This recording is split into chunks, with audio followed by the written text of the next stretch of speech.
அனிருத்தா இல்லண்ணே தனுஷ். இந்த வெள்ளாக்காரனே நான் தானே. ஆவியும் இல்ல ஒரு கூவியும் இல்லண்ணே. பேச்ச கேட்டு நீயும் உட்காந்து விளையாண்டுட்டு இருக்க பாரு. அறிவு இல்ல உனக்கு. லாக் பண்ண மச்சி.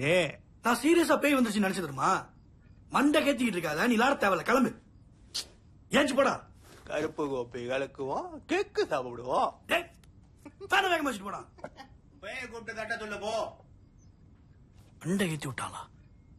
வேற ஏதாவது பழைய கோயின் இருக்கான அவங்ககிட்ட? இன்னும் பழைய கோயின் வச்சு ட்ரை பண்ணா மேபி ஜாடியோன்னு நினைக்கிறேன்.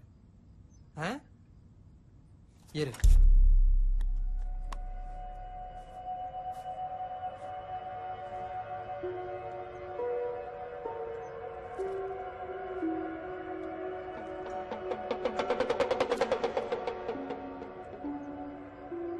சங்கர், இது எந்த வருஷத்து காசுன்னு தெரியல.